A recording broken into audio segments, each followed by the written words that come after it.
The Dave Hooker Show, represented by Banks & Jones, Tennessee's trial attorney. Play to win, banksjones.com. The Dave Hooker Show. A presentation of Off the Hook Sports. Objective insight, expertise, top guests. Available on YouTube, Apple, Spotify, and the Off the Hook Sports app. Download now for free. Also available on offthehooksports.com. I compute and obey. Now to Dave Hooker. Ready. Here we go, and what a show. Used to be a downtime in college football where we were concerned about practice and such, but that's not the case anymore. With transfer portal news afoot, we will tackle that, but we will talk some bowl practice as Tennessee is playing a game, by the way. I know that yesterday's show and a lot of coverage of Tennessee, not just us, but elsewhere, would make you think transfer portal is all that's going on. Well, it is to some people, but we're going to talk football as well. There are three key players that Tennessee is still after in the transfer portal, so we're going to get to that. Then we're going to take a look at another SEC East team for, I guess, 2 more weeks, and then we're just all SEC. It's going to be so weird not to say SEC East and West, isn't it, Caleb? Yes, but it is a throwback to history. The SEC East and West didn't start until 1992. So I know. I remember being a kid and watching when they would have the standings, and it would just be straight, Alabama, Tennessee, blah, blah, blah, whatever on television, the 6 o'clock news, and it feels like that. So I guess that's how they're going to have some crazy tiebreakers, and some people are going to be every bit as mad at Florida State, but we'll have that conversation for another day. And then the most inspirational player for 2024 from a fan standpoint that I think should take a look at Josh Heupel. Not trying to stir anything up, but it just struck me over the weekend, and it might surprise you. And Georgia, as we look to Georgia, is that SEC East team for now that, they've lost a lot.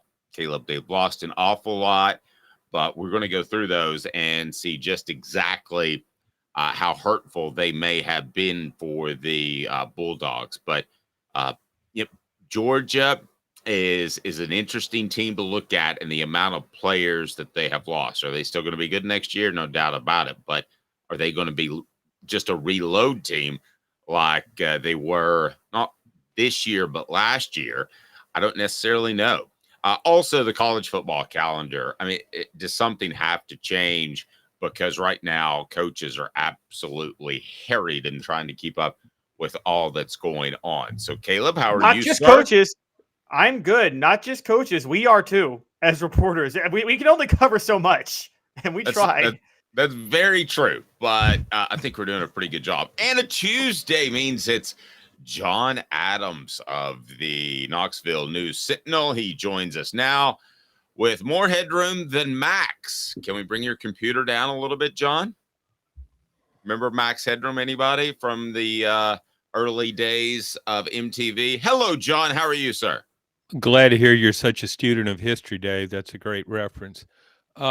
Encouraging news for Caleb. I just heard this. It's kind of word on the street type thing that Tennessee is in the running for 2 punters in the portal. Caleb, I know you'll be excited about that. One is can kick with either leg, or he'll just hit it with his hand. The other is a more conventional punter. So keep an eye out for that. There we go. Well, I will say this. Tennessee became punter U in the late 2000s. They also fell apart as a program in the late 2000s. just pointing that out, guys. Should have gone for it every time and think how different the Big Orange world would be. Absolutely. Yeah. Absolutely. All right. So we've got a lot to get to on the program today, and let's go ahead and get started right now. As again, we're going to look at the transfer portal and who Tennessee still needs. But John brought up a very interesting point when I was talking to him last night. And the question I have for you guys is about Joe Milton. And Joe Milton is a guy that this time last year was on the verge of his greatest game, right? He was getting ready to play in the Orange Bowl, and everyone got incredibly excited about his play. One player actually told me, though, that to be quite frank, he was, or one person in the program, I should say, that he was surprised by how well Joe Milton played. And I think that played out that he wasn't a great quarterback this year. So my question for you, and it is today's tough question, and we'll get to it right now. It's brought to you by Andy Mason of AndyMasonRealEstate.com. Today's tough question. Take a side. Take a stand. The Dave Hooker Show, a presentation of offthehooksports.com. Is Joe Milton the most disliked quarterback in Tennessee football history? I don't know if he's the most disliked, but he's right up there. The most disappointing, perhaps, to some people. But if you look at Tennessee's quarterbacks, they're usually pretty beloved, John. But you thought of this topic, and the fact that Tennessee went 8-4, could have played better, could have won more games with some better quarterback play. I believe. I ask you, do you believe he's the most disliked Tennessee quarterback, at least in the modern era? I think for a quarterback who's had a modicum of success, I mean, Tennessee has won 8 games with Joe Milton at quarterback this season. He won 2 more at the end of last year, won the Bowling Green game too. So I guess overall he's about 11-5 as a starter. Timing had something to do with it. He followed a really good quarterback, and there's so much anticipation over Nico, just so much. More so than any quarterback Tennessee's had. I guess in looking back, I would think probably Jarrett Garantano was more disliked. And let's keep in mind, I don't know if it's necessary to say this, it's nothing personal with fans. They don't look at this as personalities. It's just about a job performance. And I would say Jarrett Garantano, there have been quarterbacks who have had less success than Joe Milton, who probably weren't as disliked as he is. I remember Jonathan Crompton. I don't think people were thrilled about him in 2008 when he started. Came to like him in 2009 under Lane Kiffin because he turned things around with his own career with that season. So I would say Garantano probably tops the list. He was here so long, he started for parts of 4 seasons. Yep. Go ahead and hit that like and subscribe button. We want you a part of the program, and hit the bell too. And we're going to go to the message board. Today's tough question is brought to you by Andy Mason of AndyMasonRealEstate.com. And he's got over 40 years of experience in the biz, and he can also tell you that he's got the best service and the best prices. Caleb, I will say this. It would have been Jonathan Crompton and not close had it not been for the second half of his senior year, because he was so highly touted and publicized, partly by me at the time. And he was one of the highest rated quarterbacks in Tennessee football history.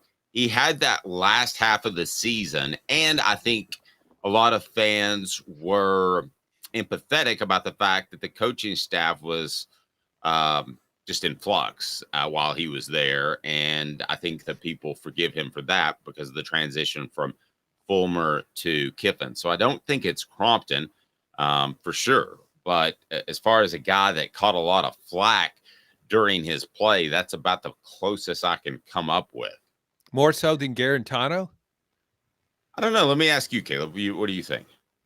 Okay, so I'm going to go to somebody different from both of them, but I want to address both of them for a minute. Garantano got a lot of flack for his play, and it was very frustrating for people to watch. But I do distinctly remember, I think the second half of Jonathan Crompton's 2009 season makes people forget how hated he was before that. There was... There were made up stories, and you guys were covering the program. I wasn't, but I'm just going to tell you guys, there were some made up stories that I can tell you I don't believe at all. And I've never believed him. I'm just going to say one rumor on one Vol message board was a time where Peyton Manning spoke to the team and they accused Jonathan Crompton of getting up and leaving. There is 100% chance that didn't happen. Okay, so it was just, he got death threats to his family. He got a lot of flack. And also, you got to remember, with Jonathan Crompton, that was the start of the decade of dysfunction. Tennessee hadn't been used to it. However, I'm going with somebody who actually was productive, but had the worst intangibles in the history of football, and that's Tyler Bray. And I think even though Tyler Bray actually performed well, I think plenty of people saw a complete lack of care from him, complete lack of intangibles. He put more effort into throwing beer bottles and trash cans than he did trying to will his team to win. And we all watched him. And Dave, you weren't covering at the time, but John, what do you think of the rumor? I do believe it. I do believe Tyler Bray and Derek Rogers purposely quit in that Kentucky game because they didn't want to go to a bowl. Well, there was a considerable speculation about that, and it was, as you remember, a dreadful performance. That was Kentucky playing with both of its quarterbacks were hurt, and it moved a former high school quarterback from wide receiver, Matt Rourke, to quarterback, and he just kept running the ball, and Kentucky pulled out a win, and it was the worst game of the Derek Dooley era. And there was a lot of speculation about that, and I think that's a very good point. I thought about Tyler Bray, and then I thought about, he had really good stats, and he did his last year, that 2012, he had really good stats, but you're right. There was always a feeling, and not just with Bray, but with that team, like you wondered how much it cares. So I think it's good that you brought him up, because sometimes it's not just about your stats or how you turned out professionally. He hung around the NFL for a while. He may still be there for all I know.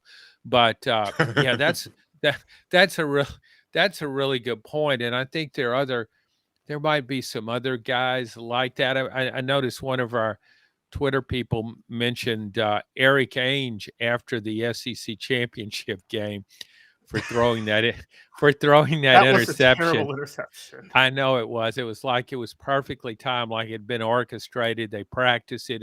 Okay, here we go. SEC champion, LSU. Well, and Ainge deserves a little bit of post-playing credit for getting the Georgia fans all riled up at Sanford Stadium. 2 years ago? Or was that? No, it was last year. Last year, by saying that it wasn't a very loud place to play. You know, I love you, Eric, but I do think that caught hold, and then suddenly a lot of people in Georgia said, well, you just see how loud we can be, and you have pre-snap penalties and everything else. So I don't know of any other guy that we can count postseason performances on to be the most disliked ball, except for Eric. No, and I think, he probably – Georgia should pay him to come down there and fire up the crowd. I mean, Sterling Hinton does a great job of that with Tennessee, but with the Georgia crowd, he's got a history now, and they might really respond if he went down there and give him a microphone and let him say how bad their fan base is, and they'll respond in kind. Quick history point. Yes. Oh, sorry.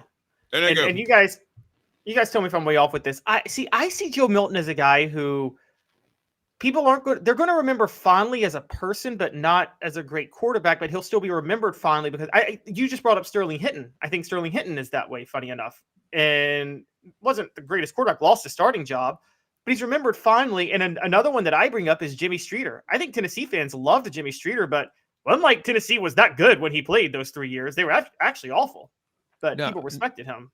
No, that's a really good point. Because a lot of again, it's not personal. A lot of these guys were like, personally, I think if you look at what Joe Milton did, he returned to Tennessee. He could have transferred. I'm not sure where he would have gone, but he could have transferred again. But he stayed at Tennessee, and I think fans respect him for that. He was a team leader. Fans respect him for that. So that's part of it. But you know how fans remember, particularly like the fan who brought up the Eric Ainge interception in the 2007 SEC title game. Those kind of things really stick with fans. I mean, somebody could have had a pretty good career overall, and like you brought up with Tyler Bray in that Kentucky game when the speculation that Tennessee didn't really want to go to a bowl game. Those are the things that really stick with fans, a particular play or a particular game. You know, I'm going to defend for a moment Joe Milton for a couple of different reasons. One, he did not have the same crew of receivers, especially with Brew McCoy gone, as one of the most beloved quarterbacks, which he was following. And you never want to be the guy to follow the guy.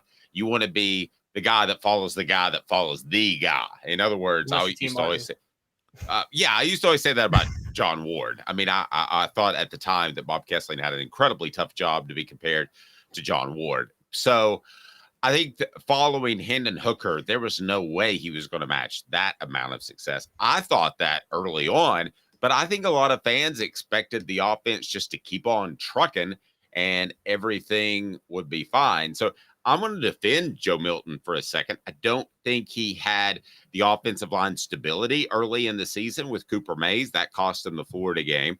And I don't think that he had nearly the receivers. And you had teams that were more prepared for Josh Heupel because they didn't want to get him embarrassed. I mean, Tennessee still surprised a lot of teams in 2022. I don't think them on the schedule playing well surprised any teams last year, guys. Now, go ahead, John. Well, yeah, when you mentioned about Hendon Hooker, I don't think any quarterback at Tennessee has ever been put in a position with so many things going against him, popularity-wise, and in a way, job performance-wise. You mentioned Hendon Hooker, who one of the great quarterbacks in the modern era of Tennessee football. He's following him, and he's also the predecessor to the famous heir apparent in Nico Iamaleava. And so that's another thing working against him. There's been more fanfare about Nico than there was Peyton Manning.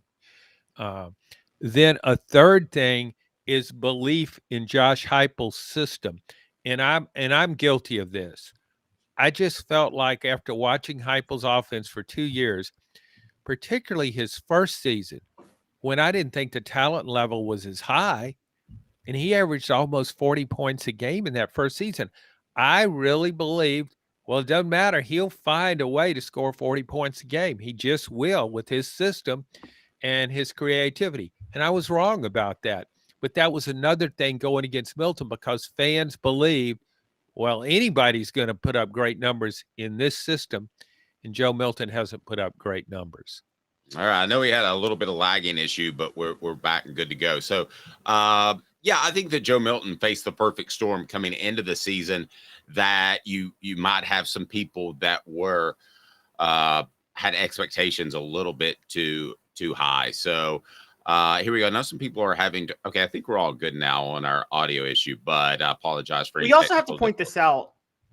And I said this at the time. I said the clock was reset on Joe Milton in the Orange Bowl. But, guys, I think we didn't really – look, I think we misread the Orange Bowl last year. And what I mean by that is I think we overrated how Joe Milton played in that game. Tennessee had 10 drives in that game and came away scoreless in 5 of them and only had 4 touchdown drives on 10 offensive drives.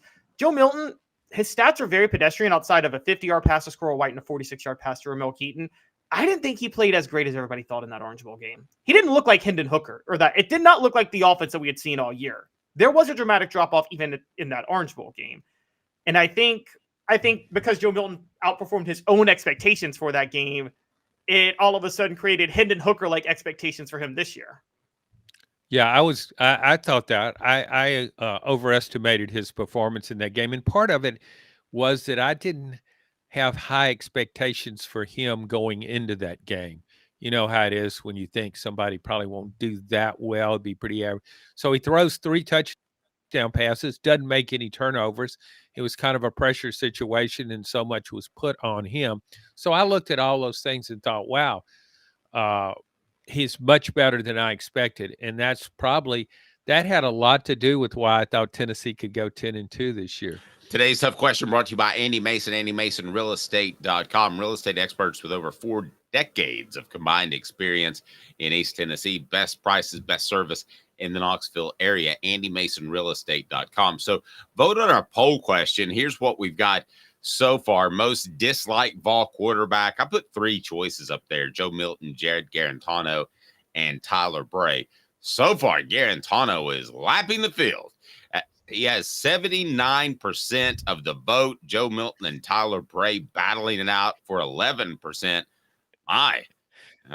People don't like. Worst. Jared Garantano was in the worst possible situation, though, guys. I mean, I think we have to be. He really was. Yeah. Yeah. Look, how many different offensive coordinators, guys? How many different offensive coordinators did he have? How many different head coaches did he have? Yeah. And Jeremy Pruitt. Could a quarterback have a worse coach than Jeremy Pruitt? Probably not. Larry Scott, Butch Jones's offensive coordinator, who Garantano also had. I would probably go Tyler Bray, to be real honest with you, because I mean, you have to have some leadership ability, and to have one off-field incident is bad. To have 2 with a jet ski is even worse. What about those? Was there a thing about the golf balls? Was he throwing golf balls at people? I Beer bottles. Remember beer bottles. Oh, am I confusing that with the Neyland Stadium incident with Lane Kiffin? Gosh, I thought there was a golf ball involved in Tyler Bray's past. Maybe I'll look into that later. There might Tyler well Bray had been. the. I want to say this, and you guys have covered Tennessee a little longer than I have, but I will say that as far as me watching, Tyler Bray had the best arm of anybody I've ever seen play for Tennessee. I'm talking strength, touch, and accuracy. I don't think anybody had a better arm, and that's why I kind of dislike him the most. Is I think he wasted his potential. If he had a semblance of intangibles, he'd have been starting in the NFL one day. I think what would have been cool if Caleb would have been with the NFL franchise and general manager's role, and Tyler Bray had come out the same time Peyton Manning did, and Caleb would have taken Tyler Bray. I would not have, because I believe in intangibles. I believe in intangibles. Well, we know Caleb wouldn't have taken a punter. That's for sure. As Caleb doesn't. Well, the New Orleans Saints drafted Russell Erxleben once. He might have been. He was a high round pick. I don't know if it was first round. Well, what's the highest you would take a punter, Caleb? Never. I think you should have. I would never draft a punter. I would never draft. No. I would draft. By the way, but here's my crazy self. I would draft a kicker after a quarterback. I think a kicker is the second most important position on the field. A good kicker changes everything in football. Okay. Tom Brady's got 3 rings because of Vinatieri. Oh my gosh! All right, golly, Caleb is a study in contradiction. Yes. No, I'm an analytics guy. I believe in analytics. The show represented by Banks & Jones, Tennessee's trial attorneys, and today's tough question brought to you by our friends at AndyMasonRealEstate.com. We certainly appreciate them. Now, Joe Milton last year had an incredible showing in the bowl game, and it got everybody fired up that 10 wins is the floor. It's the basement, that Tennessee is definitely going to win 10 games or more. So I ask you this: what player would Tennessee fans and you on the message board most like to see have a monster game in the Cheez-It Citrus Bowl? And I only give them their endorsement from the Citrus Bowl because I do love Cheez-Its, especially like the Tabasco ones. So let me ask you, John, what player would get fans most inspired during the offseason heading into 2024 if he had a huge monster game against Iowa? Well, the field's kind of limited with this question because you're really not going to notice if Cooper Mays dominates the line of scrimmage. It's just hard to pick up on that in live action, what the offensive line is doing. I think as a unit, if the offensive line performs well, these guys, most of them are coming back, it would be a very good sign. But for what against a really good defense, I think if that offensive line could move Iowa's defense, it would be a great sign. But that's not really answering the question. I guess for a player, it would be Dylan Sampson, the running back. People have seen snippets of him. They know he's got some speed, playmaker type. He can catch the ball. And you got we think Tennessee is losing 2 running backs. two productive running backs. So I think Dylan Sampson, he runs well against that Iowa defense, and the Iowa defense is pretty good. So I think there would be a lot of excitement about that going into next season. I'll tell you what I'm going to go with. It's James Pierce. Against this offense, James Pierce should have a couple of sacks if he's fully reinstated after the traffic incident in which he didn't listen to the cops. So that would signify that he's not suspended. That would signify that he is continuing his path to be one of the best defensive players in the SEC, which I believe he can be. So I'm going to go James Pierce. Caleb, let's get your thoughts. It's brought to you by Hemp House, the premier hemp dispensary online with a wide variety, great selection, and strict standards to ensure you only receive the best in CBD or Delta products. Go to Hemp House Chat, Hemp House Chat with 2 T's.com. Caleb, who's your guy? Hit like and subscribe and turn that bell on, hit the notifications on. And I want your vote as far as who you would like to see have the biggest game to give you some optimism for 2024, which you should have a lot. Caleb? You know, if Tennessee was playing a different team, I could say this a lot more confidently, but they're playing a team that maybe throws it less than Bear Bryant would throw it at Alabama. So, but still, with all the transfers and the defensive back, I've been so high on Jordan Matthews and Ricky Gibson III. I think Ricky Gibson III is going to get the start at cornerback opposite Gabe Giuliani in this game. And I kind of want to see what he does. Now, I know if you play cornerback well, you don't really, it's kind of like John Adams said with offensive line, you don't get noticed when you play cornerback well because nobody throws your way. But I think because he's young, he's going to get, I think he might get, when you're young and you play it well, you get tested. And so I feel like they might test him a lot. And I want to see what he does with that. Hey, Caleb, have you watched Iowa's quarterback much? He's terrible, isn't he? I mean, he looks like a kicker. Honestly, he just doesn't look like a quarterback. In fact, he might do better if he just kicked. Nobody can say Nico. And because and then we just said, no, let's keep that quiet and see if John says, and you didn't. That would be the number one player. Come on, guys. We're all being coy here. If he came out and let's just say he's not playing, Dave. If he comes out and they play him, let's say 4 series in the first half and 4 series in the second half, if he were to do that, that would do the same thing that Joe Milton did last year. I'm not predicting he's going to. Joe Milton is practicing and he may play every single down. But I would be really disappointed. I think a lot of Tennessee fans would be if you didn't see Nico at all. You're playing fantasy football. He's not playing. That Caleb? would be fair. Sorry, No fantasy player would start Nico though on their fantasy team in the bowl games because he's not playing. If Nico did what Joe did last year, look again. I thought the bowl performance was overrated. If Nico was starting, I'd expect him to do better than Joe did last year against Clemson. Significantly better. And against this defense, though? Yeah. Oh, I don't know. I think this is the type of game where if you were like 14-22 for 240 yards, that's a good game against this defense. Guys, I don't think Iowa's defense is good, but they also played in the Big Ten West where literally nobody can throw the ball. There's not one team that has a passing game in the Big Ten West. Yeah, there's like, I was checking the stats. I think 6 of Iowa's opponents finished 100th or worse in total offense. It's an offensive wasteland in that division. Caleb's right. And Michigan could have scored 30. They just didn't want to.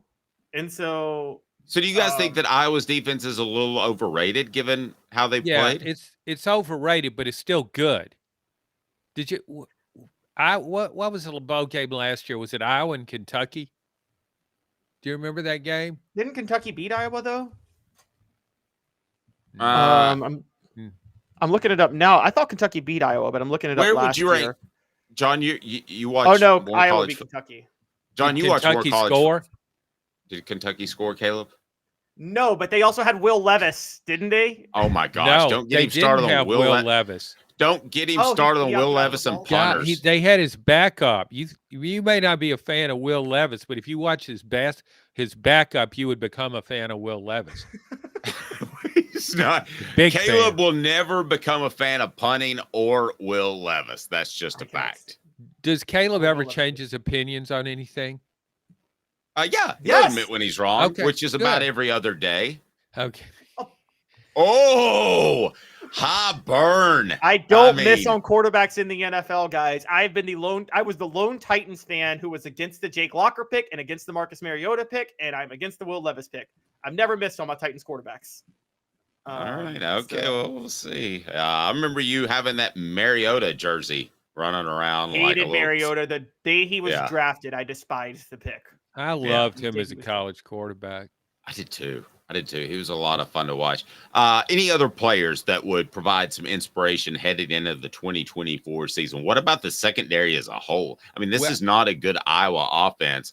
What if they shut down Iowa's passing game to, let's say, 175 yards or less? That would be an average. That would be above average for Iowa's passing game. What are you talking about? That'd be a good game. Iowa fans would be ecstatic if they threw 175 yards. Actually, that would be significantly above average. They average 123 yards through the game. They went 10-3, averaging 123 passing yards this year, guys.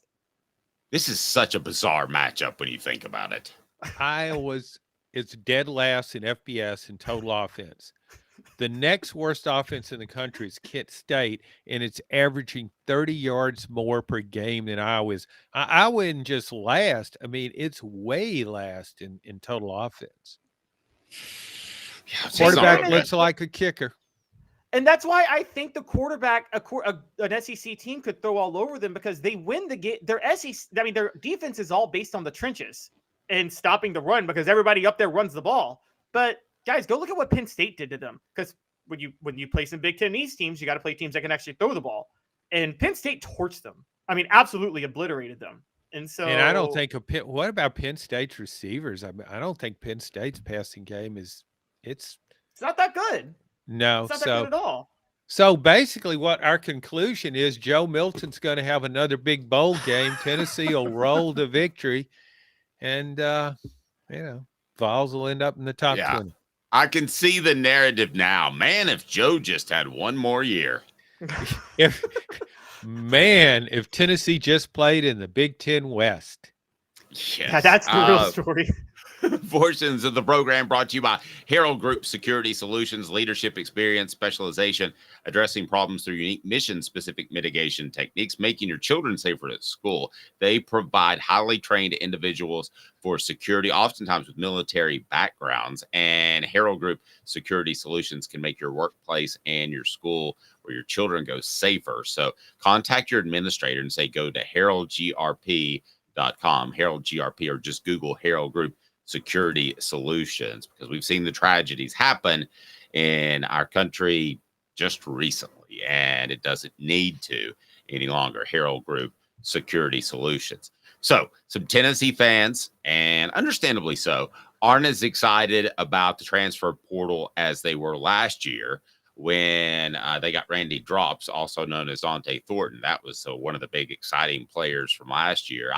My contention all along has been Tennessee has to pay its own players now to stay. So I am not incredibly blown away by the players that Tennessee has lost. The one significant was Tyler Barron, but I don't think he was ever very happy at Tennessee. So I want to look at another team that's lost a lot, and those happen to be the SEC East rivals for another 2 weeks, the Georgia Bulldogs, because man, oh man, this is a team that is losing a lot in the transfer portal, and we're going to discuss after this, because sometimes it's better for other teams in your conference to do poorly than it is for you to do great. So 2 minutes with John Adams and Caleb Calhoun. I'm Dave Hooker, Off Thug Sports. Sun, sand, and salt water, the beach is a very relaxing place. Unless you wear contacts. Ow! Open your eyes to the best the beach has to offer with LASIK vision correction from Campbell Cunningham Laser Center. Ah. Sports Treasures in North Knoxville is one of the South's largest sports cards and memorabilia dealers, featuring over 10 million sports cards from vintage to modern. Sports Treasures carries a full line of hobby boxes, singles, autographed memorabilia, Tennessee Vol collectibles, fan cave decorations, and so much more. See a museum full of collectibles at Sports Treasures, 4819 North Broadway in Fountain City, and Sports Treasures on Facebook. Sports Treasures, where the real sports fan goes to shop. Have you seen the latest TriStar Hats Co. product? TriStar Hats Co.? What's that? You know, those really cool hats, shirts, tumblers, and even license plates with 3 stars like the official Tennessee flag and stripes like the American flag. Pretty patriotic if you ask me. Ah, gotcha. Seen those. Those are cool. Where can I get them? Simple. TriStarHatsCo.com. And if you order now, there's 10% on any order $50 or more. Plus, use the promo code HOOKED. With the promo code HOOKED, you get 10% off. That's hooked. And don't forget free shipping with any order over $50. Stock up at TriStarHatsCo.com.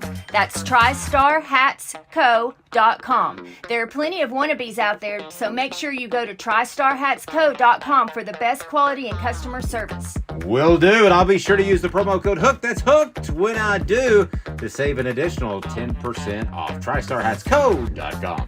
TriStar Hats Co. is a trademark of TriStar Hats Co. LLC. Any use without express written consent is prohibited. What's up, everybody? This is Jacob Warren asking you to like, subscribe, and share. Dave needs this. The Dave Hooker Show, represented by Banks & Jones, Tennessee's trial attorney. Play to win, banksjones.com. Who's this guy? Hello, who is it? The Dave Hooker Show, a presentation of Off the Hook Sports. What? YouTube, Apple, Spotify, and the free Off the Hook Sports app. Back to Dave Hooker. Boy, look at those Georgia Bulldogs. Struggling to keep all of their players in-house.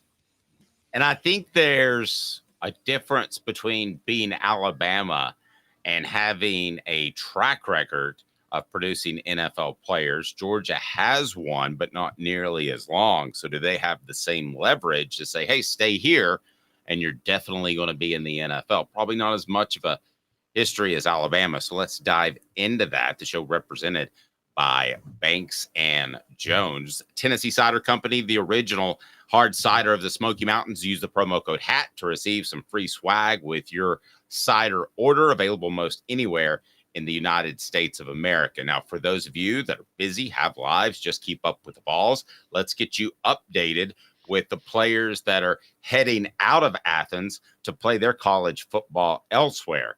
I have a list pulled up. Caleb, if you do as well, let's have you go through it, or I can. You decide.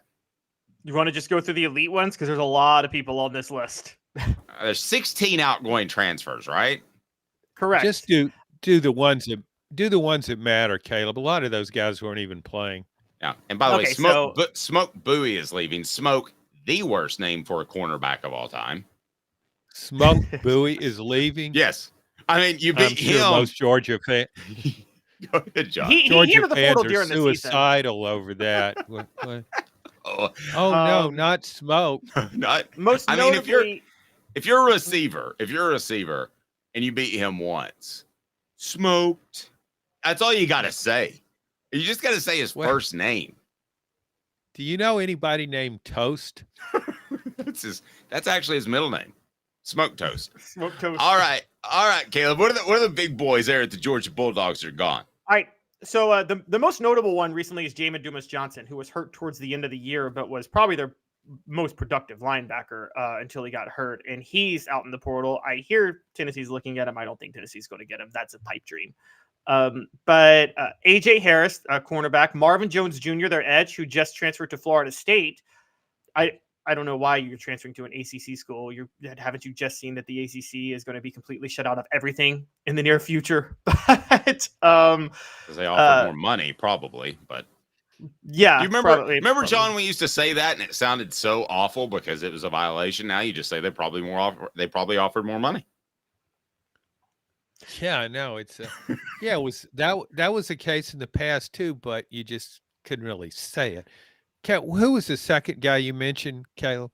for Georgia after J- Dumas Johnson? AJ Harris, Marvin Okay. Jones Jr. Yeah. Okay. Okay, so okay. keep going. And then a couple more, a few more. Xavier Sorey, linebacker, Nyland Green, a cornerback who I was high on for a while, and Darius Smith. These guys are all still in the portal right now that I'm naming. The most notable one is from the portal, not recruits who have flipped, by the way, which is they did have a 5-star quarterback commit, just flipped to Nebraska, but Brock Vandergriff has transferred from Georgia to Kentucky. And if Kentucky can win with Will Levis, they certainly can win with Brock Vandergriff. So that could be something to watch out for. Here's my take, guys. When you look at the outgoing guys, where are they going? Okay, their Smoke still hasn't decided yet. But you have one going to Louisville, one going to Southern California. You have one going to Texas, one going to Alabama. That's Tresman Marshall. You have a couple going to Nebraska. A couple are going to Georgia Tech, so they still want to stay close to home. Dave, move up. You're looking at the 2023. You're looking at last year. Okay. Yeah. Give me destinations. Marshall is already out at Alabama. Yeah. Give me my destinations. My bad. Give me my destinations. I thought he might have gone back to Georgia and then gone back to Alabama. So most of these are still out in the portal. However, like I said, Marvin Jones Jr. is going to Florida State. Zeed Haynes is going to Syracuse. Again, if you're going to the ACC, I don't care about the money. You just saw with your own eyes how the ACC is going to get iced out of anything that matters in the future. So if you care about your future, you don't do that, even at Florida State. Aliou Ba is going to Maryland. Alston Blaske is going to North Carolina. Jackson Meeks is going to Syracuse. CJ Madden is going to Purdue. And Jonathan Jefferson is going to SMU. Guys, the vast majority of these schools are either bad Big Ten schools or ACC schools. I mean, if you're going to either one of those, you're better off staying a backup in Georgia if you're thinking about your future. I mean, I keep insisting this. The ACC is going to be iced out. Florida State is on the verge of irrelevancy staying in that conference for the next 10 years. Let me ask you this. Why would these guys leave? Because there's always more money. There's always more playing time. But there's also a big issue with traffic incidents in Athens. And there have been, a dozen issues of reckless driving. There's been one person that passed away. I can tell you this as a father, I would be very concerned about that. Do you think that plays into it at all, John, that maybe some parents are saying, I'd kind of like for you to head elsewhere? Not at all. I don't think players leave because of something like that. A lot of players might be attracted to Georgia because thinking, man, those guys drive fast cars, and I like fast cars. That's awful. It's awful. I thought we were supposed to be honest from Atlanta, here, and he's in all the Fast and Furious movies. That's true. Ludacris is in Atlanta, and he's one of John's favorite rappers. I think I don't think you put the numbers out there, and the numbers sound like people are just, jumping off the ship there at Georgia. I don't see it that way. I don't think Georgia is losing that much quality. I think Jamon Dumas Johnson is a really good player. He was a preseason All-American, but I don't think he was playing as good maybe as an All-American would at the start of the season before he was hurt. So I don't think the losses are that significant. I think Georgia will find more players, and I think Georgia would be a destination if they think they need a transfer. I think Georgia will have a good shot at getting it. But I think what happens sometimes is these schools, like you threw out Syracuse, I'll use that as an example. I don't know how much money NIL-wise at Syracuse spends. I can't imagine it would be a lot. But if it wants to attract a certain player, maybe put a lot into one player, it can do that.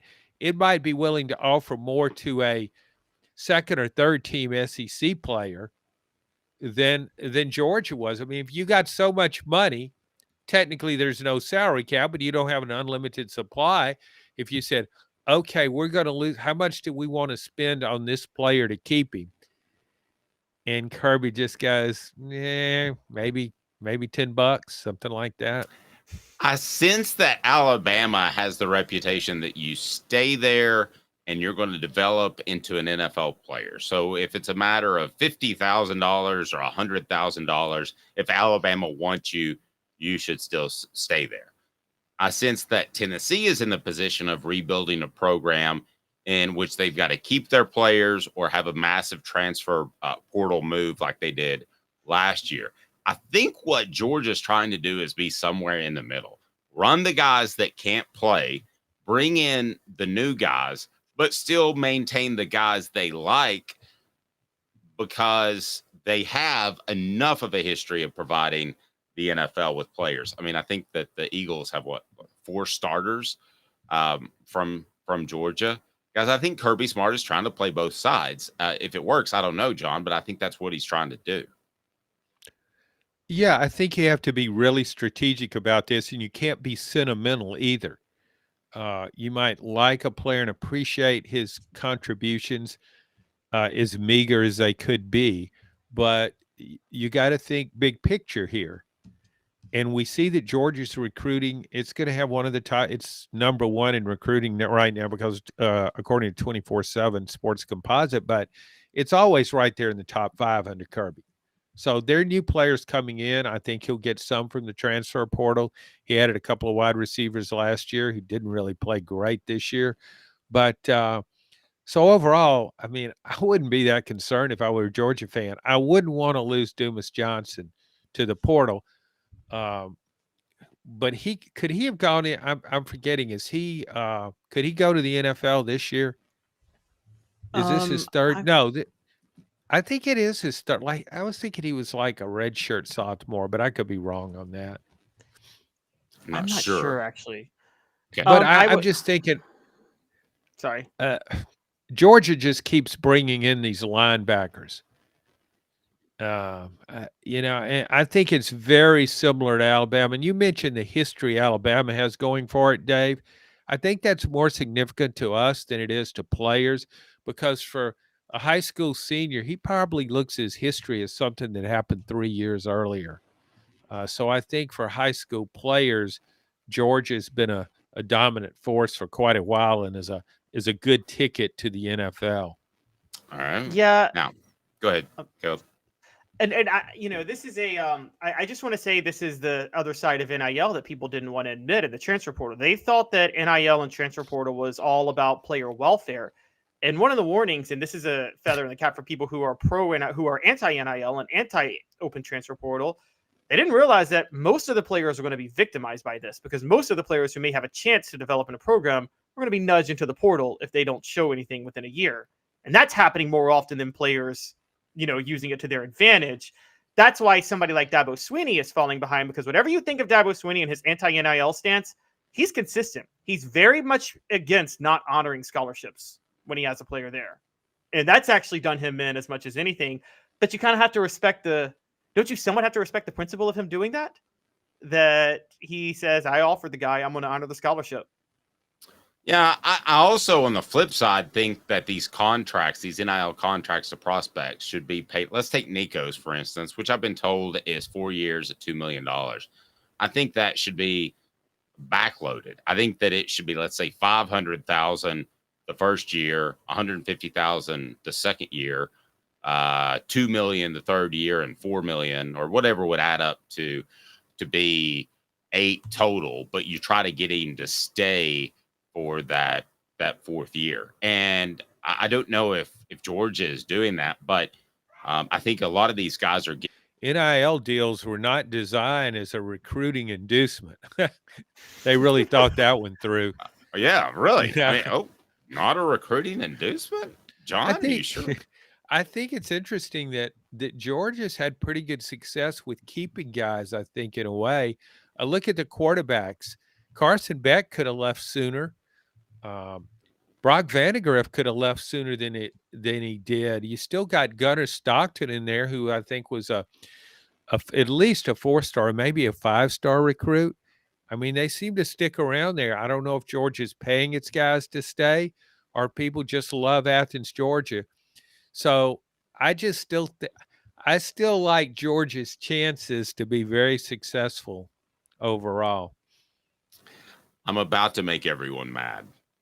And this is something that popped into my head over the weekend. And I'm not trying to be incendiary.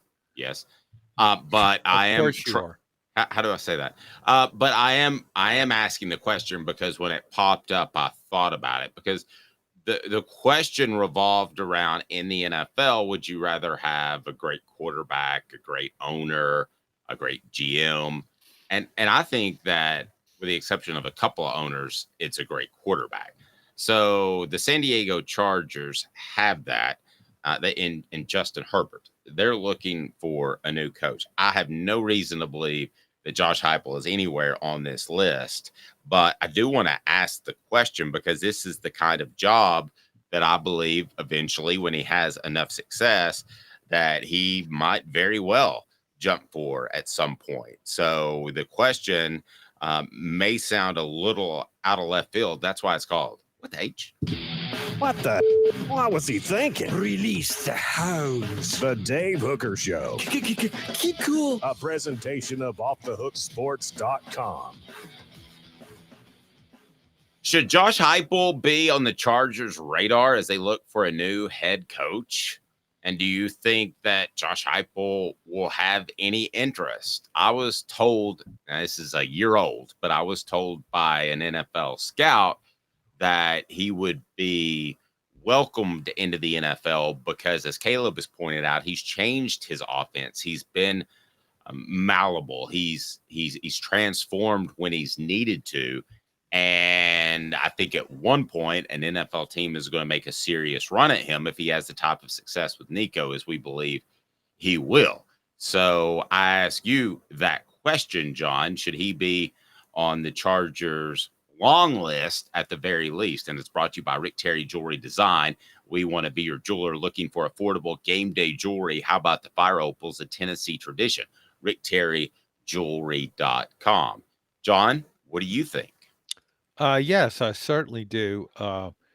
Very creative offensively, and as you pointed out, he's tweaked his system when needed. I think he kind of has an NFL demeanor. NFL guys are now looking for offensive-minded coaches. Defense kind of is really done well this year in the NFL. So I think there's a need for offensive coaches in that league right now, and I think he would be somebody. I think he's very businesslike in his approach. I think he's pretty even keel the way he manages a program. So yeah, I think he should be on the NFL's radar. Caleb? I'm going to say no, and I'm going to say here's why. You brought up, John, why defenses are so much better in the NFL right now. There's a big reason why defenses are getting a lot better in the NFL, and it's because we have had now, I'd say a decade's worth of, at the college level, most programs being system programs rather than development programs, if that makes sense. There's very few David Cutcliffes anymore who really develop you for the NFL. It's let's run the system and maximize your talent. That idea has crept into the NFL now with the Cliff Kingsburys of the world. Let's get the system rather than the development. Well, what happens with that? Quarterbacks, more than ever, are missing the most easy, basic throws. And that's why red zone offenses are transcendently bad now. And quite honestly, I think what Josh Heupel does is great for college. I just don't think it's good for the NFL because of that. I think it's the same issue that you saw with every Spurrier quarterback that ever tried himself in the NFL. Outside of Rex Grossman, they were all utter failures. I mean, Rex Grossman also, it's still funny that he got to a Super Bowl because he was not a good quarterback in the NFL. But, I think for the most part, I think the NFL is oversaturated right now with offensive systems that haven't focused enough on player development. And I'm not saying Josh Heupel doesn't develop players, but he develops them at the college level. And he doesn't necessarily with his system does not develop quarterbacks to make the easy throws. This is why Tom Brady was able to last so long, by the way, in the NFL. Tom Brady never missed on the easy throws when you have a whole generation of quarterbacks now that, on a 5-yard hitch route in the red zone, they can't make the throw. Now, let me ask you this, John, because Smoky Mountain Red, in reference to the Lane Kiffin move, says couch, mattress, lighter fluid. And I was in the midst of that near riot covering that thing. And and Tennessee found itself in a position where they could only hire Derek Dooley. But I'm not saying tomorrow. I'm saying a couple of years from now.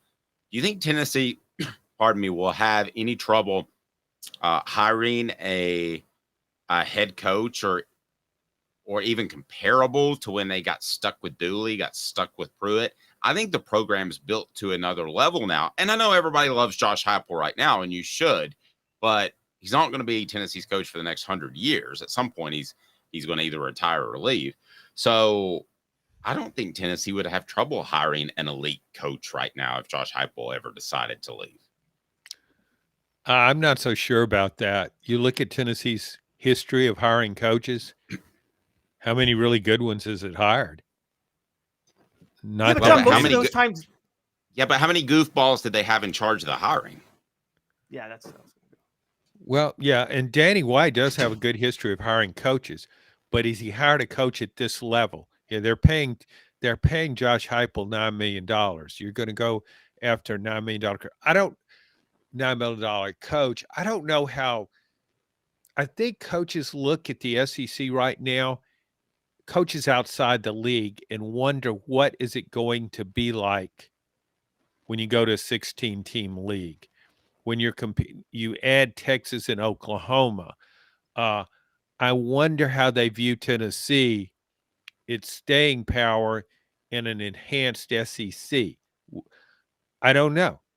I mean, I think Tennessee can be very successful. It has what it takes to be successful, but I wonder if some top-of-the-line coaches would look at that and say, I'm not sure I can win a championship there.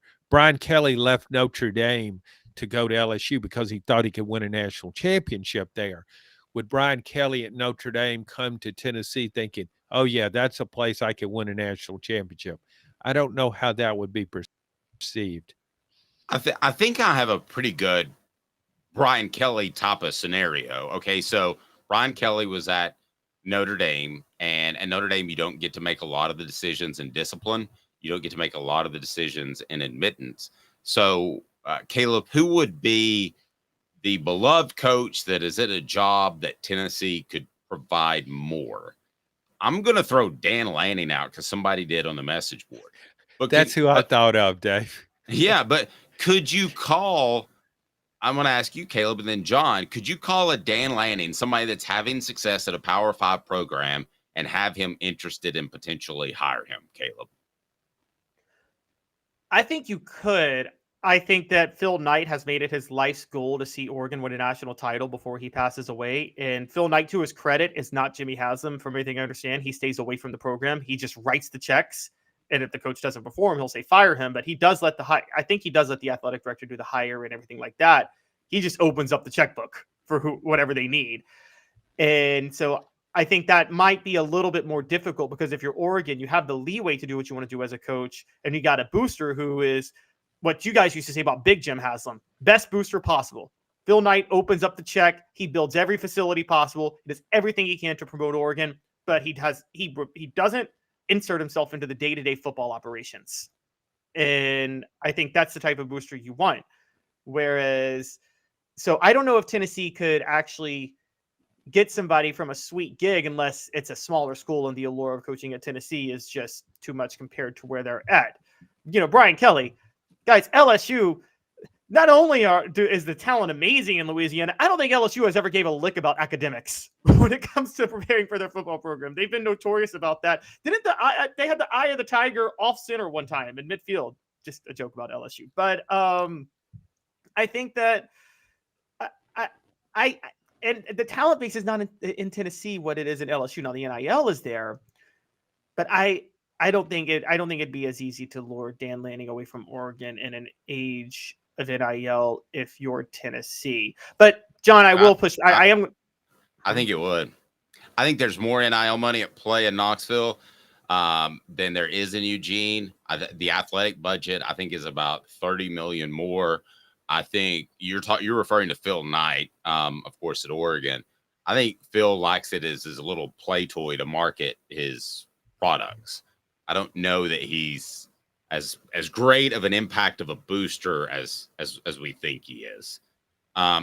So John, could could you call Dan Lanning, or I'm not talking about somebody, basically I'm talking about somebody that has their team contending for a national championship, but hasn't won one yet, because those guys are tough to pull away, and Tennessee would be considered a better job. I think Tennessee is a much better job than Oregon. I think it's a much better job than a lot of places that are having success. I think Tennessee could come up with a dream. What did the dream list used to be? Gruden, Lane Kiffin again. Those were stupid lists.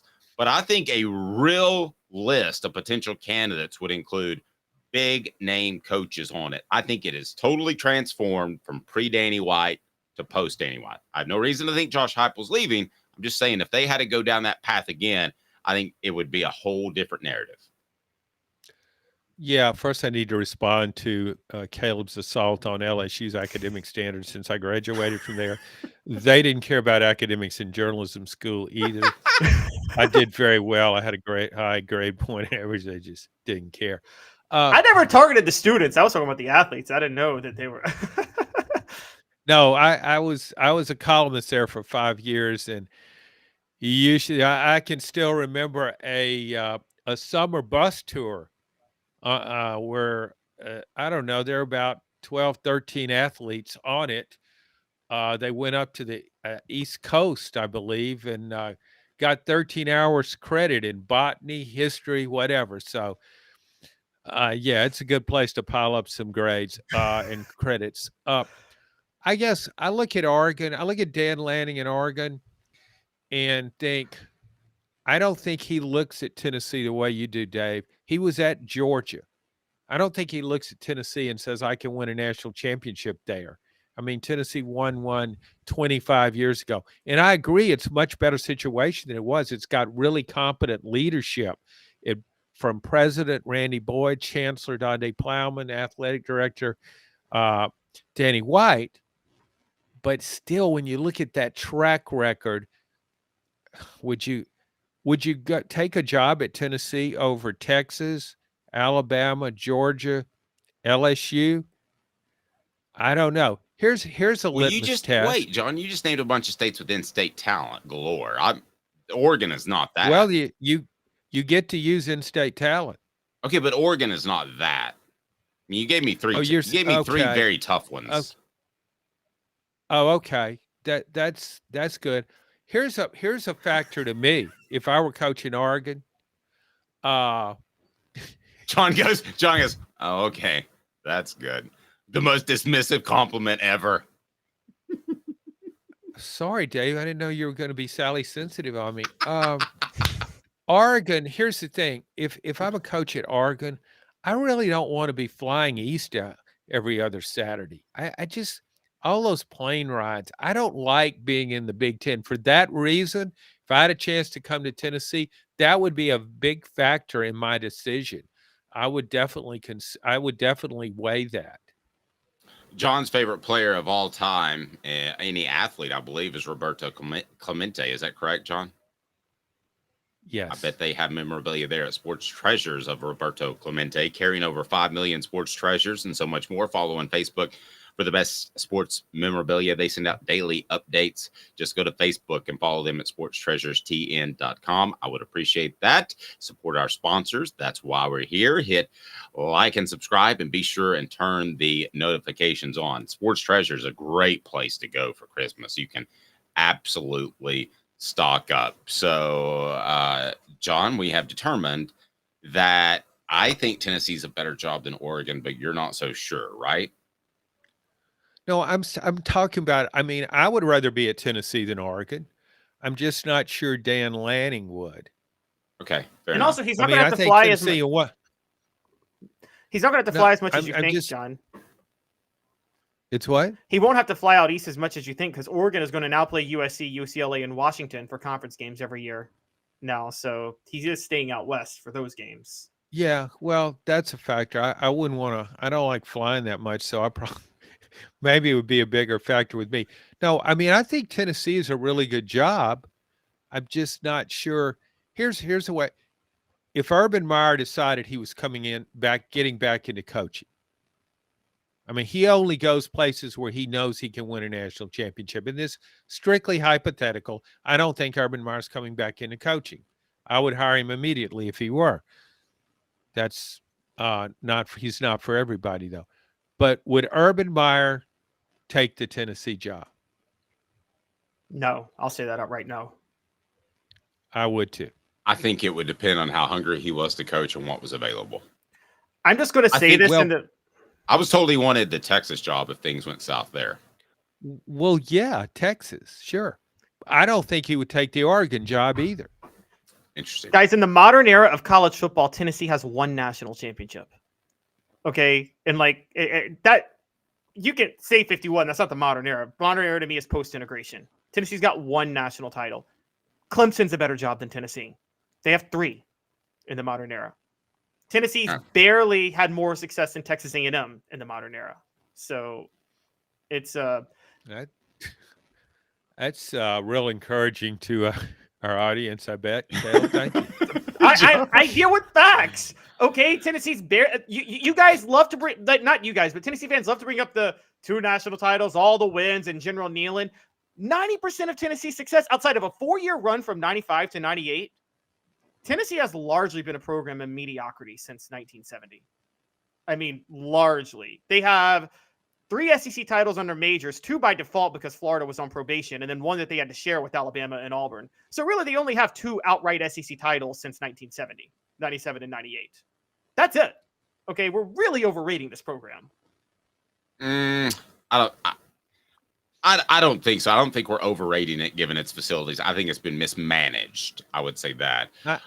John, anything else you would like to offer? The facilities, I think, was a bigger advantage in the past than they are now because I think everybody has really good facilities. I think Tennessee's advantage is its regional location. And when I moved here in 87, I didn't think about that as much. I thought about in-state recruiting not being good. Yeah, and it's better now, but it's still not great compared to some other SEC competition. But what I like about Tennessee, it's very strategically located for regional recruiting. Look at all the places you can get to in a 4 or 5 hour drive from here. So I think that's an advantage Tennessee has over some programs. Yeah. Just one last thing. Rocky Top Tom saying right now, Mississippi, Ole Miss is a better job than Tennessee. John? Yeah, I disagree with that. You've covered the SEC. I do too, because of NIL money. And I know Ole Miss is a great lure for transfers. And I wonder if Ole Miss is putting a 4-year NIL budget all in on next year and spending and drawing these players. I don't know that, but I mean, we've often heard that Ole Miss doesn't have the kind of NIL money. I think that's something else in Tennessee's favor. It's got a really, really big NIL purse and it can attract players that way. And that's crucial now. I don't think I was told by somebody in the NIL business, there are only going to be 20 to 25 schools that eventually can compete for championships, or I should say, be competitive with NIL money. They're going to be able to spend the kind of money it takes to fund an NIL program. And I don't think Ole Miss is one of those programs. But right now, I don't think it's drawing all these recruits just because Lane Kiffin is a good offensive coach. Money has got to be changing hands here. It's a lot easier to spend money when you come off a 10-win season. Tennessee. There's also with Ole Miss, and it has more potential now than it used to. John, you weren't here, but Fred White admitted to us that he didn't even look at Ole Miss because he saw the movie Mississippi Burning.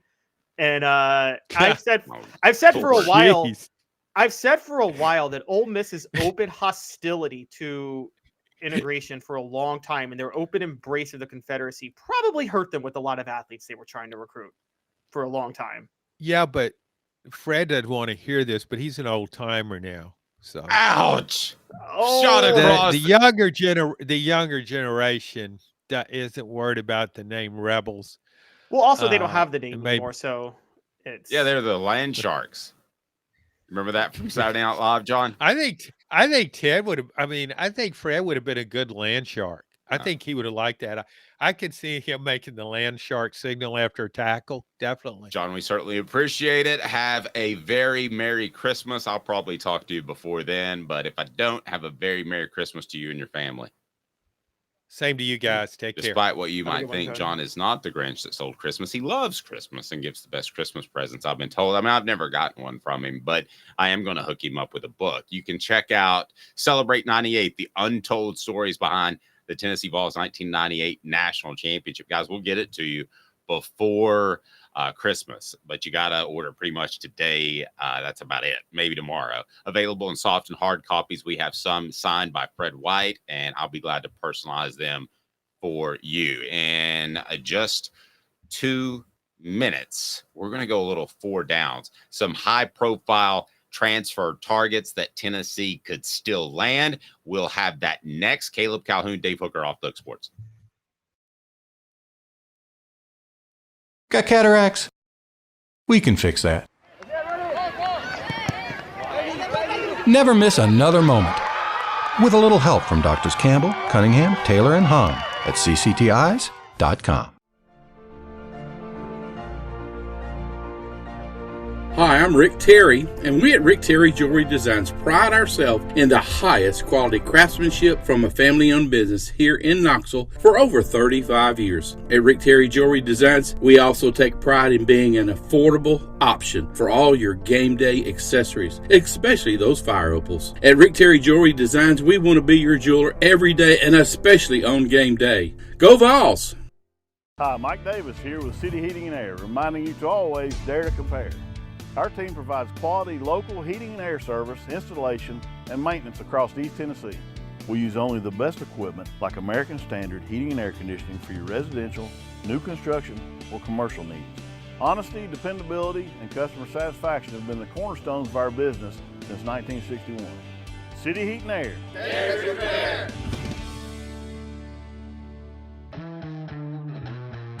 We believe every day is a good day to be thirsty. With free samples on draft and lots of flavors to choose from, Tennessee Cider Company prepares a hard cider that's easy to enjoy.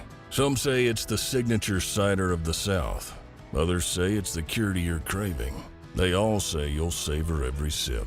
The area of Gatlinburg has so much to offer, and so does Tennessee Cider Company. Add us to your list for shopping and fun experiences. You'll be glad you made the trip. Find our cidery in the Mountain Mall on the Gatlinburg Parkway. Sip smart. Sip the good stuff. Sip Tennessee Cider Company.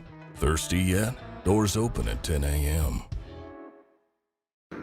The Dave Hooker Show, represented by Banks & Jones, Tennessee's trial attorneys. Play to win, banksjones.com. You're listening to The Dave Hooker Show, a presentation of offthehooksports.com. The internet is full of pictures of each and every one of you. Available on YouTube, Apple, Spotify, and the Off the Hook Sports app. Download now for free. Is there nothing you people can't do? Also available on offthehooksports.com. Ask you one simple question, Caleb Calhoun. If Tennessee was done right now with players incoming from the transfer portal, keeping in mind that they had to pay some of their current players to stay, is this a win in the transfer portal? I think you said C average yesterday. Would you take it if nothing else happened from this point forward? So who does Tennessee have coming in right now from the transfer portal who is committed to Tennessee? Just transfer portal. When oftentimes, guys, when we say recruiting, we're referring to both, but I want to refer just to transfer portal.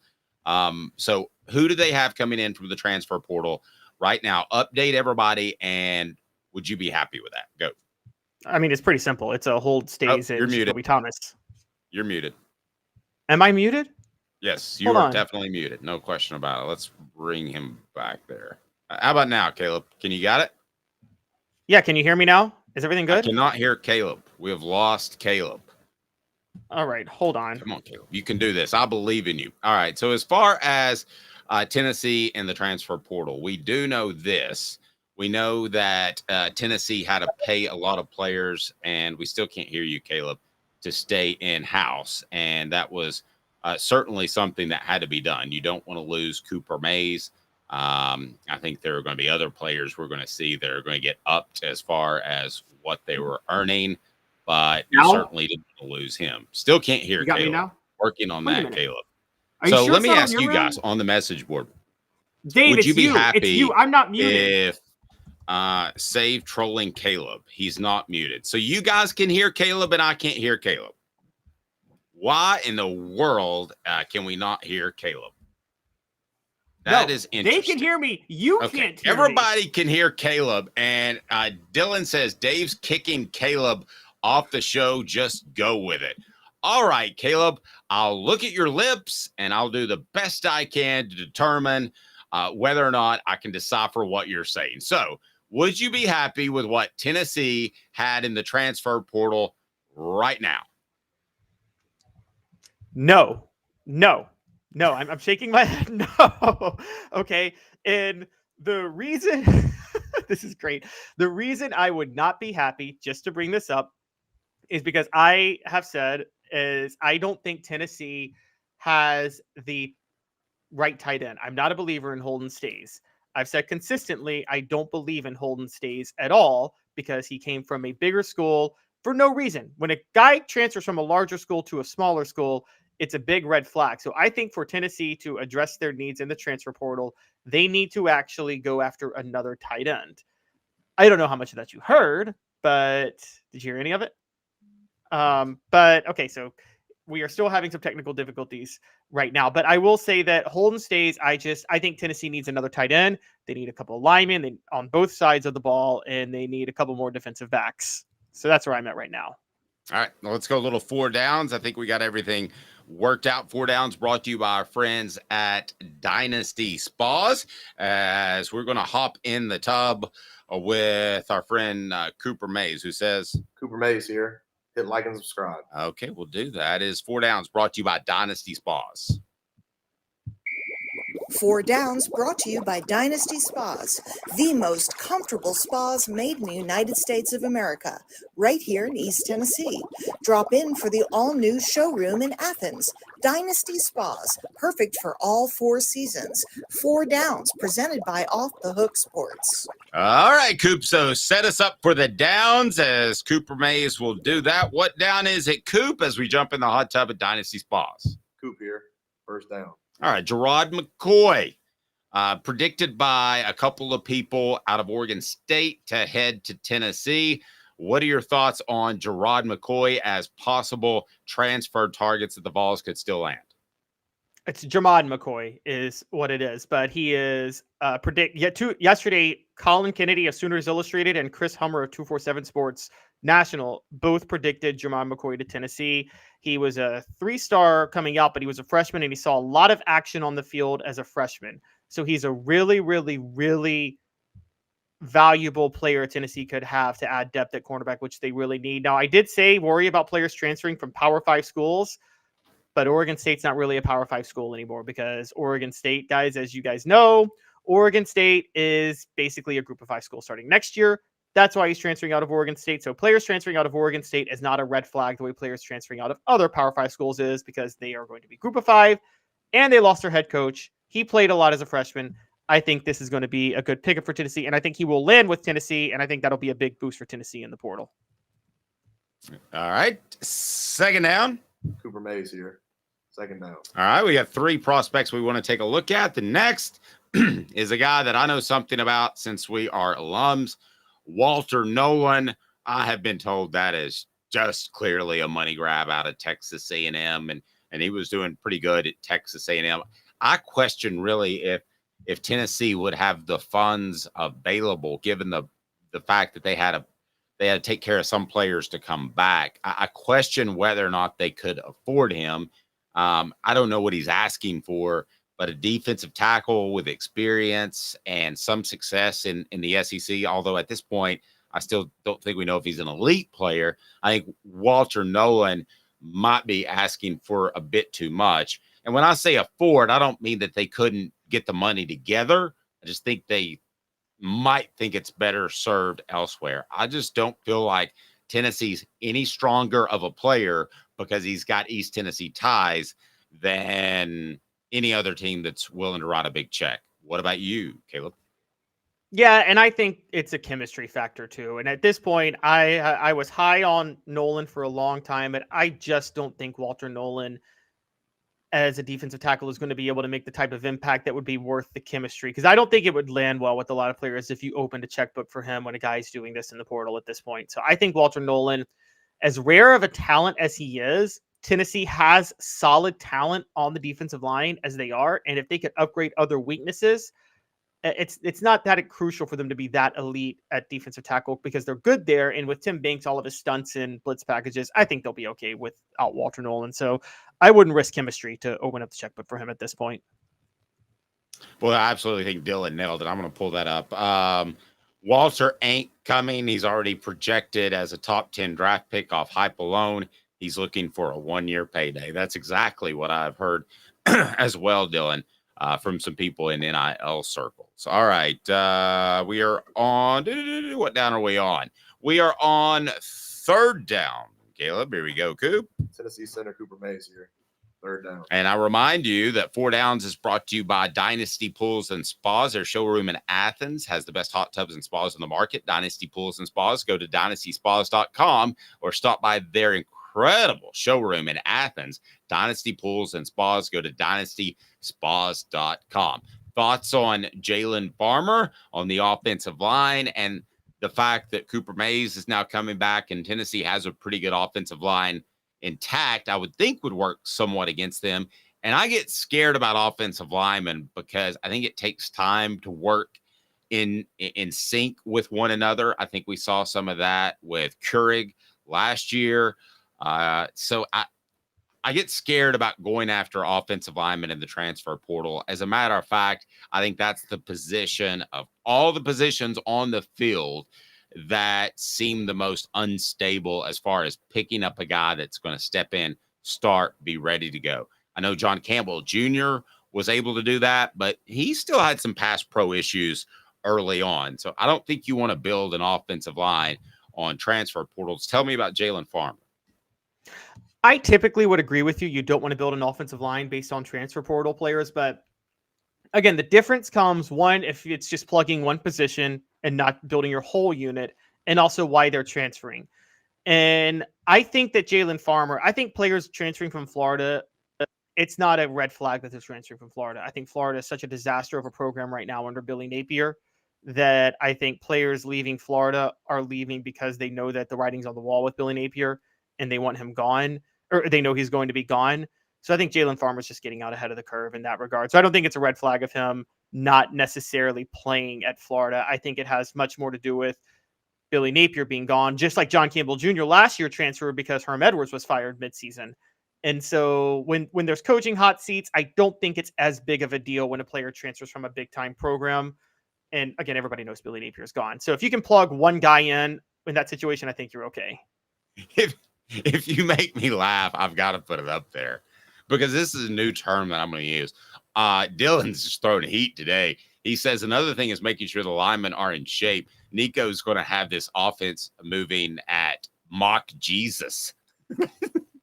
Caleb, that's pretty fast as I've got you connected now. Mock Jesus. I don't know how fast that is, but I know that you can go right out the stadium and right over the Tennessee River because at Mock Jesus, you can walk on water. That is true. You can walk on water. There's still a greater miracle, by the way, in football history, and it involves a Tennessee quarterback, and it's that Peyton Manning took the Colts to the playoffs regularly, and that Colts team was terrible. That's the greatest miracle in the history of sports that Peyton Manning had them regularly going to the playoffs. Because what did the Colts do without him? They went 2-14. Okay. Greatest miracle in the history of sports. Yes, Moses parted the Red Sea. And yes, Jesus turned water into wine, but Peyton Manning turned the Colts into a winner. I mean, we got to really compare some miracles here, guys. Mock Jesus. So, yeah, I was watching highlights of the Top Gun movie when he gets to Mach 10, but he never reached Mock Jesus. Maverick didn't do that. What down, Coop? I'll let you see center Cooper Mays here. Fourth down. Again, I apologize for the cold or whatever I've got that I'm fighting. Chris Brazzell. Well, this is Again, this is exactly the type of guy you want, Dave, that we talk about, that goes from a smaller school to a larger school. And he's doing it as a freshman because he broke out this year as a freshman, immediately caught 44 passes for 711 yards and 5 touchdowns, and immediately emerged as a receiver. He's 6'5", 195. And because of that, he's already targeted by larger schools. So this isn't a case of I couldn't play, so I'm going elsewhere. This is a case of I was really good at the smaller level, and everybody wants me. I think that even though they have Mike Matthews coming, even though we don't know what Brew McCoy is going to do, you go after a guy like Chris Brazzell, because you are still not 100% on that one receiver you talked about who's needed, who dictates coverage. Am I right? Yes. No, I agree. Out of those 4, how would you rank them? I think Nolan would be number 1, but we don't think Tennessee's getting him. But I think in terms of raw talent, or in terms of just how you could get him there. No, just in terms of a dude, you could call and say, "This is all I'm going to offer you, and you have to take it because I can blackmail you for something." So come on, that type of guy. I think it would be Nolan 1, if you could get him to come, but I don't think he's going to come. But how would you rank them as far as most coveted if Tennessee could get them? See, I'm at Jermon McCoy now. I think Tennessee needs another cornerback, and he played so much as a freshman. And like I said, when you come transferring from Oregon State is not like transferring from other Power 5 schools. If you're transferring from Oregon State, it's because they're no longer going to be Power 5. And so it's not like you're running from the school you couldn't play at. He played a lot last year and was borderline freshman All-American. So I think Tennessee they would fill a need. And look, the more we're talking about Nolan, I'm not blaming people going for their NIL money, but if Tennessee opened the checkbook for Nolan, wouldn't that wreck the chemistry they might have going into next year? Well, I mean, I guess anybody could wreck chemistry, couldn't it? I thought there was a chance that Brew McCoy was going to wreck chemistry, and he turned out to be one of the coolest dudes, giving back to charity, a leader by every source that I've talked to. So I think you run a risk that everybody could ruin chemistry. That's the problem with NIL, is that you paid them, so you can't kick them out like the Lynn T.J. Gibson, whatever his name was, in the first couple of weeks of practice, because you've already paid him. So I mean, everybody could ruin chemistry, couldn't they? But Travis says Nolan would be cancerous. Mark it down.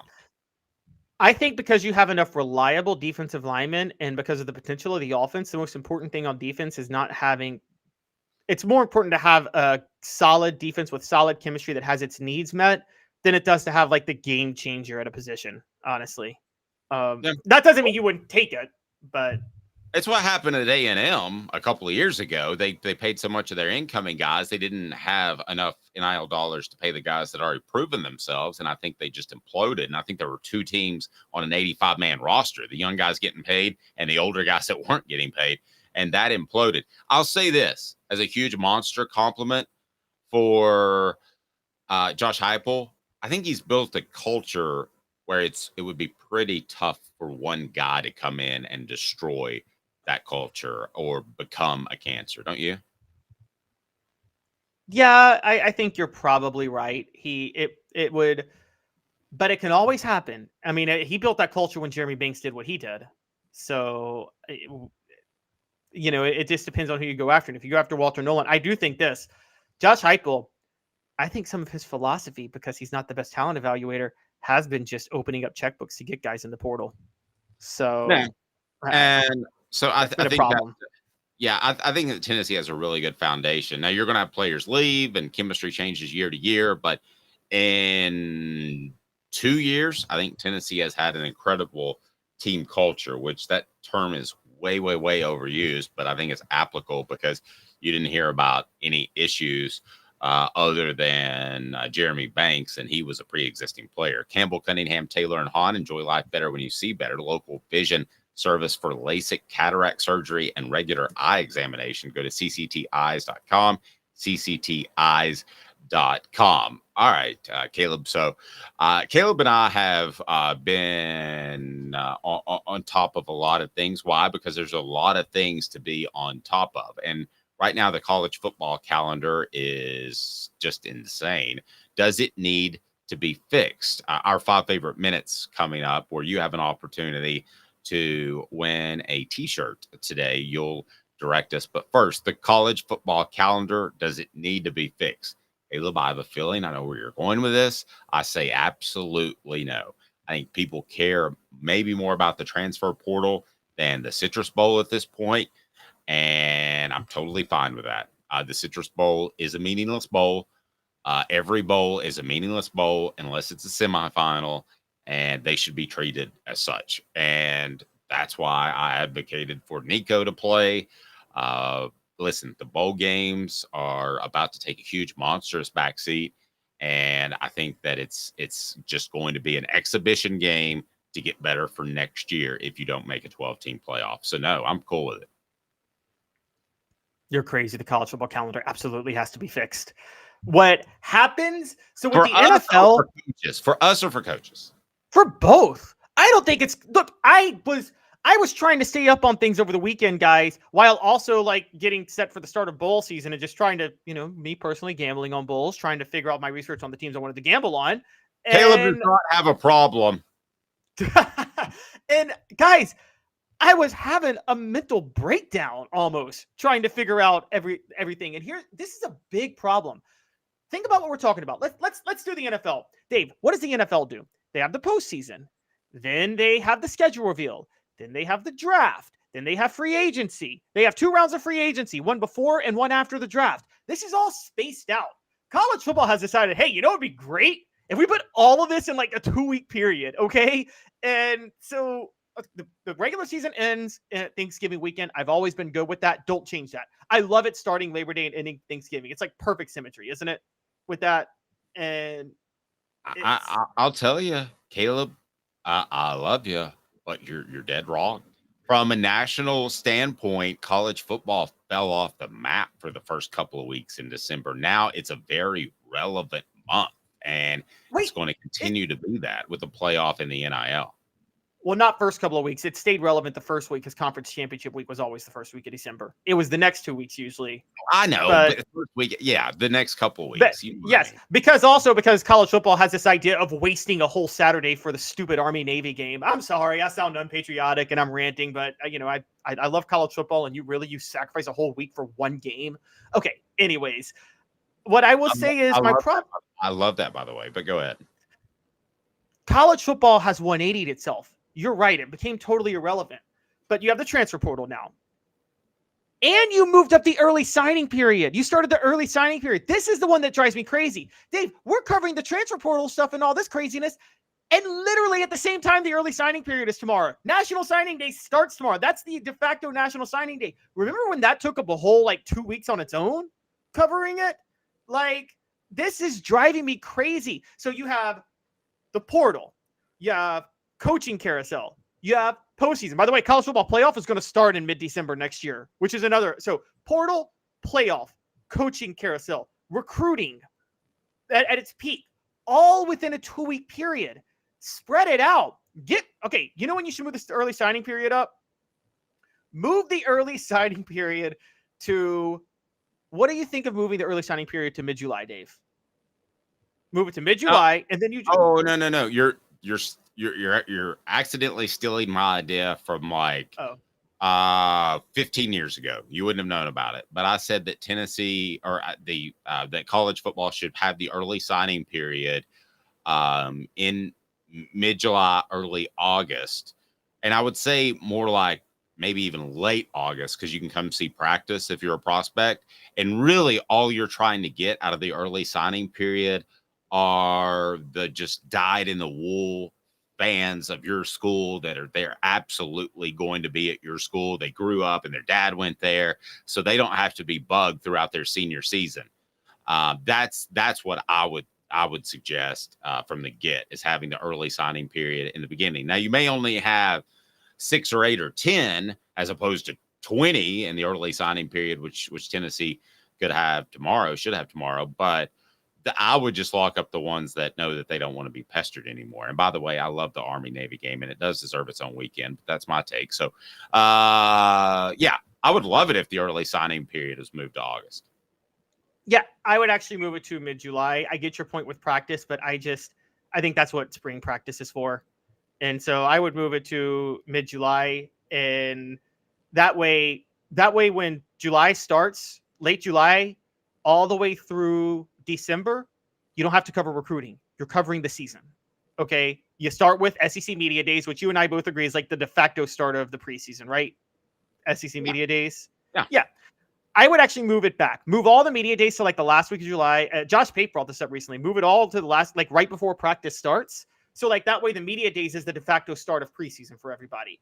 Then you have the August preseason. Then you have the regular season. Then you have the postseason. Now, I'll acknowledge this. I can't do anything about the transfer portal and the coaching carousel. The transfer portal has to be in December because the semester ends and players have to finish their semester before they can actually transfer. So I understand the window being in December.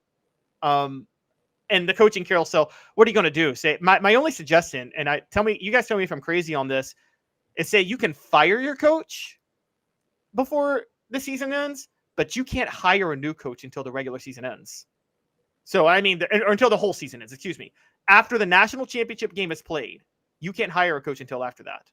Okay, so in this segment, Caleb has not only been un-American saying that he doesn't like the Army-Navy game, but he's also un-American saying that he doesn't like capitalism and that a man can't take another job except for a small coaching hire window. Caleb, what has happened to you since yesterday? You used to be like one of my favorite people, and now I don't know what is going on with you. I think you're going to like show up tomorrow with a big Russian cap on or something. I'm saying you can make all the money you want. I'm saying make my life just a little bit easier having to cover all this stuff, please. And so I think what we should do is we should have Caleb's Corner where he can say crazy stuff like move the Army-Navy game, and it can come in with like this really Russian sounding song, and we'll get somebody with a Russian accent to do it. Caleb Corner. See, there we go, because you're anti-American today. Funny story, and I know this, and you guys don't, by the way, because I actually am. I'm so anti-American. I know more American history than every single person in our message board and everybody that talks. Caleb's not anti-American. Sometimes your sarcasm is tough to read. He's not anti-American. So, Army won back-to-back national titles in 1945 and 1946 during the World War II era. And the reason they won it was because all the best players on all the other teams obviously enlisted in the Army for World War II. So they loosened the transfer portal rules. This was the original transfer portal national champion. They loosened the transfer portal rules where like you could actually play for Army if you were from another school because you were in the Army at the time. So they had like all the best players from everywhere and just beat the brakes off everybody 2 years in a row and won the national title 2 years in a row.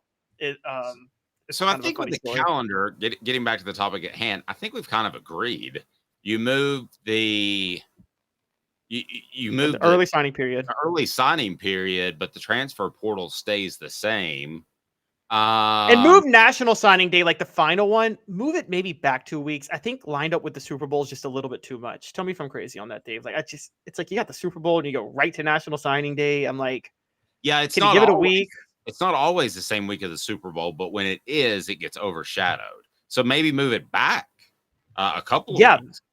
I would move National Signing Day to like the third or fourth Wednesday in February. Then you get a 2-week lull period to prepare for spring practice. Then you cover spring practice. And then again, after spring practice ends in the spring game, you get another lull period. Another thing they're doing, Dave, you saw the SEC did its schedule reveal. We covered that last week.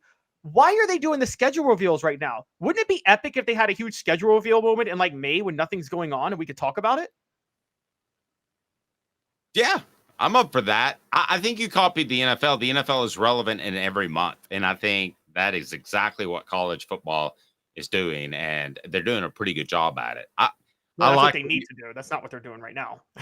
Well, no, they're making steps. The first step for the NFL, I mean, I'm older than you, but the first step for the NFL, they made the NFL relevant in April by further promoting the draft and making it a big deal. That was like the first step. And then it was reporting for OTAs, and then it was other things and free agency. So it's relevant in almost every month. And I think the SEC is on that path. December, they're now relevant. We've talked about how our numbers are up, despite the fact the Vols aren't going to play for like a couple of weeks. So I think they're on that path. That's why I believe that they moved the SEC Media Days up in the calendar. So July is relevant. So you could even theoretically, talking out loud, I haven't thought this out, make the early signing period late June, perhaps, and be relevant in June. But I think they're almost there. I mean, what months of the year is college football irrelevant right now? Well, April? No, because spring games go on in early April. May? May. June? They're irrelevant in May. June's you when know, the the coaches take their, one of vacation the on that craziest parts, Dave, is like one of the things that drives me crazy. I wish there could be a way to move back spring practice or move it up, because I don't like that it clashes right with March Madness. Because you're trying to as a reporter, you're trying to cover March Madness and you're trying to cover spring practice, and it just that again becomes a little overwhelming. But you can't get around that, right? Unless the NCAA tournament, unless college basketball pushes its regular season back, and you can't really fix that. But here's another idea that would be better for recruiting. What if you could sign a year early? What if a junior could sign on the second signing day in February? And let me get your thoughts on that, because that way you have the transfer portal. It's not like he's stuck forever. So if he's not happy with it, but those dyed-in-the-wool guys that are going to be Vols or Crimson Tide players or Dogs or whatever, you go ahead and get out of the way. Mull that over. Customer service still matters. That's State Farm agent Don Self. For well over 40 years, they have built their business and reputation on taking care of their customers. They're in Collegedale and Ooltewah, the greater Chattanooga area. When you want that claim filled, you want Don Self. Don Self, your neighborhood State Farm agent, 423-396-2126, or go to donself.net. It's right below, 423-396-2126, or go to donself.net. So what about juniors being able to sign on the second signing? If you're thinking from the point of relevancy for college football, though, Dave, you don't want that, because you want as much news possible in June for the early signing period. Because if a player signs in June, if a player in February for a junior for the next class signs in February, it's going to get overshadowed by the class, the actual signing class of that year, won't it? That's what everybody's going to talk about. So it is time for our 5 favorite minutes. It's all about you. If you have questions about the transfer portal, anybody along those lines, or your thoughts on, I know we were talking earlier in the chat board about Nico's just not going to play, and Joe Milton just has to play for the best move for team chemistry. Yeah, I guess. I think you have to win, and I think Nico gives them a better opportunity to win the game than Joe Milton. So that's one of the things that was kicked around against this type of defense. Is that a stupid statement to say that I think Nico gives Tennessee a better chance to win against Iowa than Joe Milton, given the fact that Nico has never started the game? Am I stupid? Is that stupid? I think at this point, Tennessee's at the point where I think Nico's developed enough where he just in general gives them a better chance to win. If you ask me who the better quarterback is, I agree with you. But I do believe, look, it's the last game. I do believe in letting Joe Milton go out the way he wants to go out. It's kind of one. I know you may think that's weird, sentimental, whatever, but I get it. We're on different wavelengths on this. You're the guy who still thinks T. Martin should have started the Orange Bowl in '97 and not let Peyton have his final game, even though I don't. I thought Peyton was hurt too. With the and also looking back, Peyton probably wishes he didn't start that game. They got physically whipped, so I don't know they wanted to start that, but I think he gives them a better opportunity to win. And I see on Facebook repeatedly tickets for sale. And Caleb, I do not have the feel that there's going to be a mass amount of Vol fans in Orlando like there was in Miami last year for the Orange Bowl. Did you? I don't think there will be. But I don't. Again, I think this is much more Tennessee's definitely thinking about next year. Last year, there was, even though it was a meaningless bowl game, there was kind of something to play for Tennessee, because it was your first 11-win season in 22 years, your first top 10 finish you were playing for in 22 years. I think that had an impact. It's this one you're playing to guarantee yourself a top 25 finish. Because look, I will say this: if you don't win, you finish 8-5, and it's weird to say, but 8-5 looks a lot worse than 9-4, doesn't it? It does. He's Caleb Calhoun. I'm Dave Hooker. This has been a presentation of Off the Hook Sports. It'll be Jimmy Himes tomorrow. Join us. Thank you, John Adams. And tune in weekdays at 10 a.m. Hit the like and subscribe button, notifications on, because you might hear from a guy named Jacob and Coop later today on our YouTube channel. So you'll want to know that that's there. He's Caleb Calhoun. I'm Dave Hooker. This has been a